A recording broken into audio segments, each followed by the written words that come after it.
Now, design criteria for this external PT is also exactly same as that of post tensioning system, that you do it for one-way system or a two-way slab system.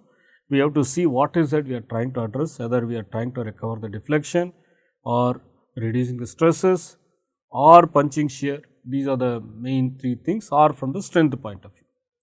And also we need to look at what is an additional pre-compressive stress that we are trying to create, and how much of that external load that we are trying to balance through pre-stressing.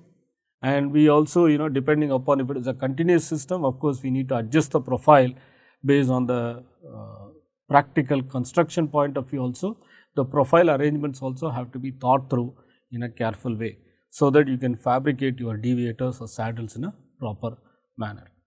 And of course, how much amount of pre-compression that you need depends upon how much you are trying to close the cracks, and how much is the upward camber that you are trying to create, and how much is the additional flexural strength that you are looking at. These are all the things. So, this is again same that we have discussed previously. Of course, this should be L2, right? This should be W2, right? So, you can see here, this is again for a 2 span with an end cantilever.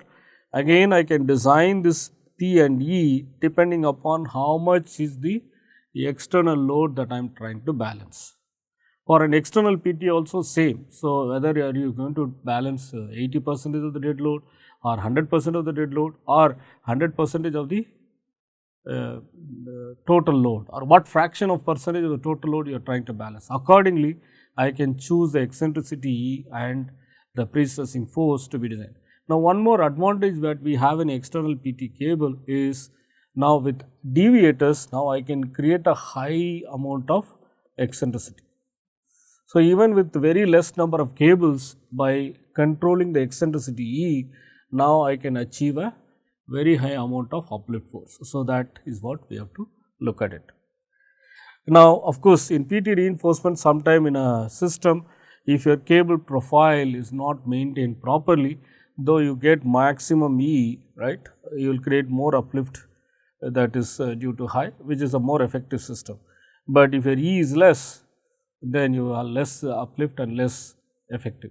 Sometimes due to construction, if the chairs are getting misplaced, chairs are the devices that are used to keep the PT cable at a particular location. For some reasons, if they are moving away during construction, then you can reduce the available eccentricity due to construction error. So, in that case also you may have errors or problems during its service stage that has to be rectified, that can be rectified using external PT at a later point of time. Again, idealized cable profile for 2 spans with point load that we have seen previously for the external the flat plate system, right. So, the whole concept is same. I can design the pre-stressing forces depending upon the cable profile that I have. Let us say, for example, I have a huge point load that is coming, then my cable profile has to change slope. Now, again, from an external PT point of view, I do not have much limitation in terms of eccentricity, except for the vertical clearance that I need to maintain, right. Now, I can design the deviator block to any distance that I want to create that uplift force, right. So, unlike in a new construction where you put your PT cable, that has to be within the depth of the member.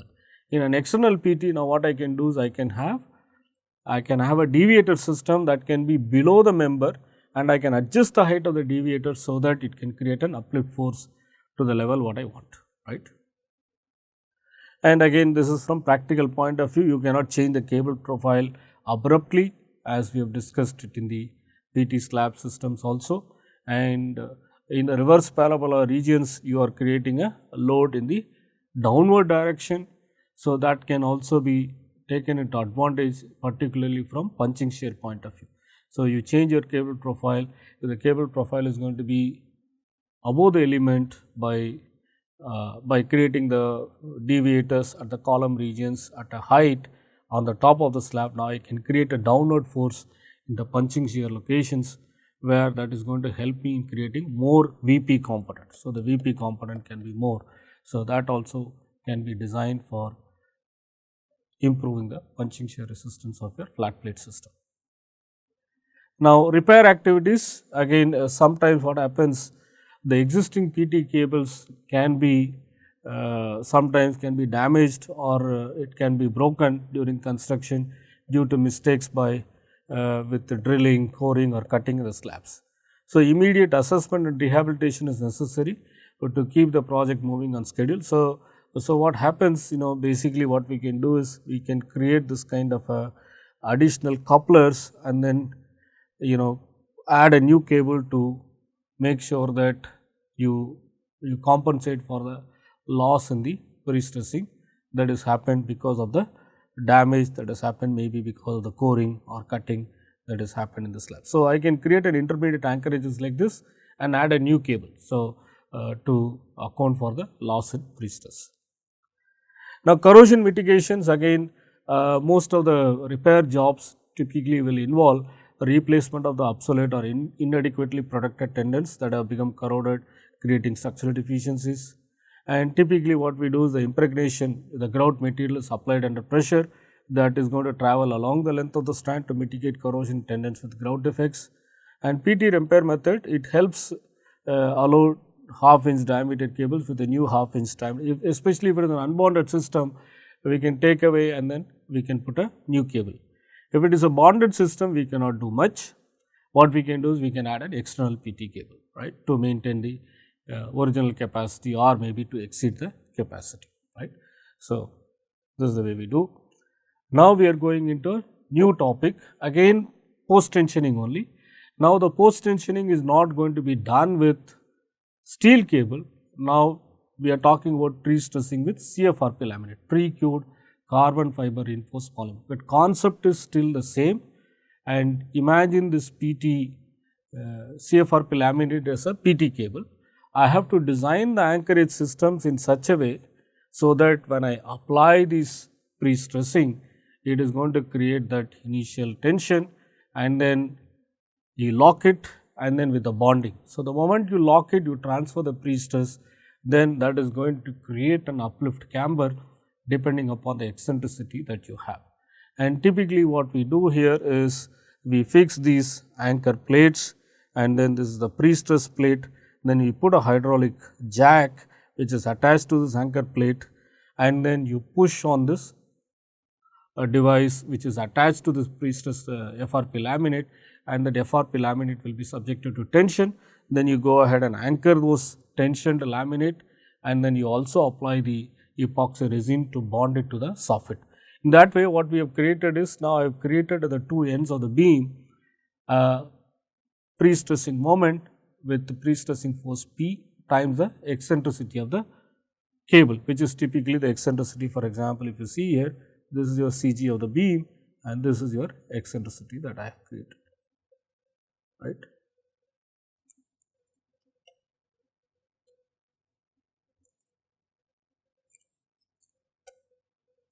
In this example, what you see? So, you see here, this is your eccentricity that you have created. So, depending upon how much pre-stressing that I force, pre-stressing moment is going to be P into E. So, in that way I can create an uplift camber. In addition to that, now this FRP plate is also going to act as an additional reinforcement which are bonded to the soffit of the beam, right. So, in this way you can do. So, this is the system process that what you do, you fix this plates, anchoring plates, and then you put your hydraulic jack and then you push on this plate, and inside this is connected to this FRP laminate. So, when you push on it, you are actually applying a tension on the laminate. Once it reaches the desired position, then what you do is you go ahead and put that lock the plate, and then once it's bonded, then it's not going to come out. Then you can remove all these plates, then everything is locked in position. This is the step-by-step procedure on the soffit of the bridge girder. You can see first initially the length of the span is measured to cut the length of the laminate accordingly. Then you mark the center line at the surface before you start bonding the laminate. Then what we do is we put the anchor plates, then we stretch them.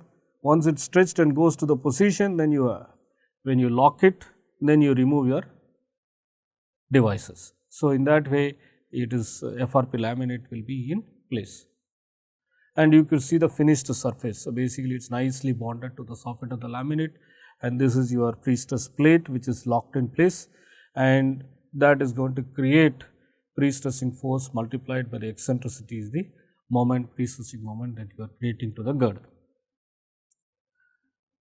Now, this is another interesting application, typically using external PT, and this is for the diaphragm wall construction. And while you do the diaphragm wall construction, you could see that different top down excavation is being done to make sure that the soil is not going to cave in. Typically what they do is they do the soil anchoring. So, let us see how do they do the soil anchoring. For example, you see here you do this kind of create a hole, and then you basically you put the tendon and you grout the tendon, and then you post tension it. So, when you do the post tension, you create lot of local compression on the soil, and it is significantly going to improve the shear strength of the soil, and it is not going to cave in. So, that is the principle. So, typically what they do is for temporary slope protection works, first thing is for drilling a hole and put the anchors. A hole is actually drilled into the soil mass at an angle, typically at an angle, and the post tensioning tendon is inserted to that hole.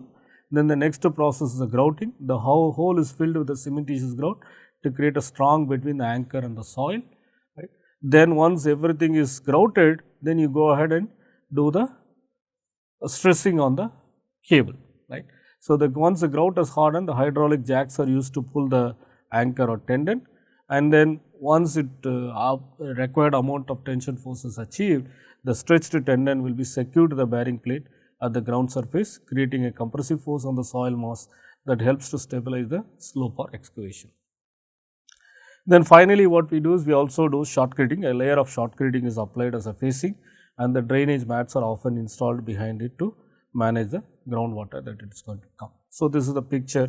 You could see that you have all the soil nailing that has been done, and this is another picture for temporary slope protection work and steel shoring system supported by the anchors. You can see this kind of steel shoring is there.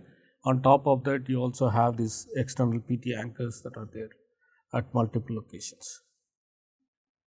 And again, shoring system by shoring piles which are supported by these whalers,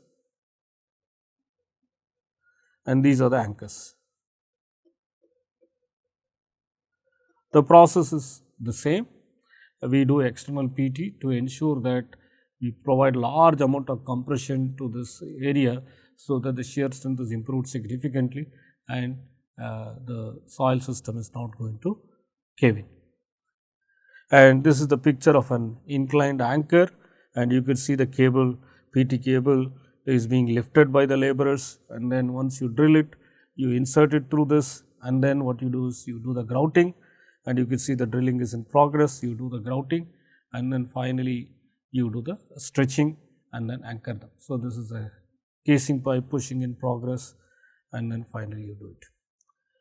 In addition to all these things, sometimes drilling framing bolt holes and cutting the slab openings to typically to accommodate the new elevators, escalator, stairways are all done in a PT slab.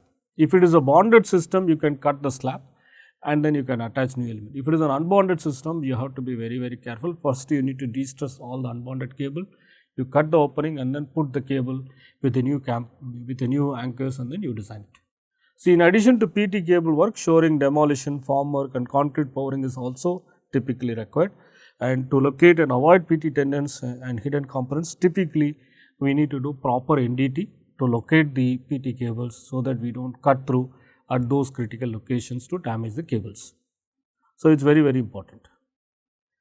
Now, these are some of the case studies for which we have talked about. Let us say if I want to put an additional staircase with the opening in the PT slab. If it is a bonded system, absolutely no problem, because The pre-stressed cable is already transfer the force, and you have also through grouting you have established the bond.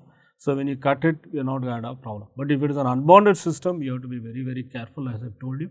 So, you have to first de-stress all the cables where you want to create the opening, and you have to provide some additional support system, and then you have to cut the opening, and then you can put the additional cables and then do the stressing. So, this is one project site which was done by UConn, and they have created the slab opening to provide the additional staircase. And you could see that again one building was converted from a commercial building to a hospital building. So, from fire safety point of view, they had to install some additional lift elevators. So, you have to provide these kind of steel framing system, and these framing system have to be attached to these slabs and surrounding structural elements. So, you could see that, and some of these girders have to be strengthened with FRP and so on. So, you could see the amount of work. Finally, you could see that the lift work from ground to terrace is created, and this place will be now used as a lift core. And another project where they have cut a staircase cut opening, and whenever you cut it, of course, the surrounding areas have to be strengthened. The surrounding area strengthening can be done with the external PT, or sometimes if the strength increases only less, then you can go for externally bonded FRP system, or sometimes people also go for this kind of a steel framing. So, you could clearly see this, these are all additional steel beams that are added.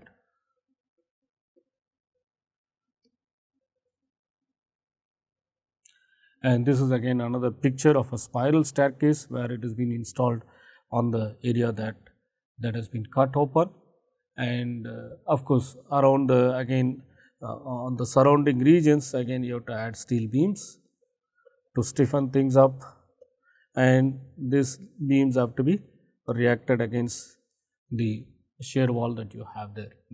So, you could see clearly this cut opening, and this is the final staircase that has been installed on this particular location. And this is another picture for a PT slab that was cut, and structural strengthening has been done using the steel beams. You could see, of course, depending upon if the building is not occupied, you can take all the steel beams and do all these things, but otherwise putting the steel beam for a structure that is actually in use is very, very difficult. So, either you have to not use the building until this remediation work is going on, or you have to go for other options of retrofitting. And this is again another view of the PT slab cut opening and the structural strengthening that is done. This is another case study of a bridge which was strengthened with both external PT that you can see here. This is the external PT that you could see nicely that is done. In addition to that, you could see that the pier caps has 4 extended cantilever elements that was deficient in shear. So, you put CFRP strengthening, and these also external cables, you could see external cables, external PT cables. So, you could see the pictures of this again, external cables. And so, this kind of combinations of external PT along with FRP, sometimes jacketing, sometimes overlay, all these combinations are looked at. Sometimes one solution may not be adequate. So, you have to combine multiple techniques to improve the performance of various structural systems associated with a particular project. And this is a strengthening of a flat PT flat slab. It had some deflection issues. So, initially the surface preparation and the primer was applied, and then resin putty application, then laminate, PT laminate, again the CFRP laminate was stressed, and then they are bonded. In a way, this is also post tension system, and instead of stressing a PT cable, now here we are stressing a CFRP laminate. And only it is a costly material, but it is only lightweight and it is very easy to install, but it is only so much that I can apply pre-stressing with this. right, and finally it is bonded. You could see that absolutely there is no reduction or addition of your thickness to the thickness of the existing member. So, that means I am not really changing the size of the member even after strengthening, and you can easily cover it up with some false ceiling. So, people will not even know that this particular structural elements have been actually strengthened. Right. So, let us conclude. You could see that the strengthening external PT is a very elegant way of tackling the deflection related issues. But in general, strengthening work is more challenging than a new construction due to complex logistics and the extensive coordination required. And external PT is a powerful method of strengthening for existing structure, and external PT provides many benefits. It can improve the strength, it can definitely from deflection point of view, it is the most elegant way of doing it, and it can help in improving the durability. And applications include, it can help to fix the design errors, to fix flexure or shear strength, and it can also help to accommodate the occupancy change, increase in loads, and it can also help to address the damage coming from corrosion or seismic related issues, and it also adds less weight to the existing structure. So, from seismic point of view, it is very attractive, because the intervention from seismic point of view, you cannot have more weight to the existing structural element. And PT strengthening does not disrupt the existing utilities as well, and it can be executed while the building or structure is functional. So, the disruption of the functionality of the building is not really compromised. However, proper detailing is necessary in PT strengthening. It is very, very important, because you are adding anchor blocks add to the structural element, and you are reacting against the element itself to create this PT force. So, we have to be very careful. So, inadequate detailing can lead to failure of PT strengthening system. So, that we need to keep it in mind. So, let us summarize this module. We have discussed the advantages of external PTA system for strengthening applications. We have explained the basic concepts of analysis and design considerations for external PT, particularly from strengthening point of view. We also looked at various practical case studies where how this external PT can be used as a strengthening solution. Right. So, with this we are completing this module and the relevant modules associated with this course. Thank you for your patient listening.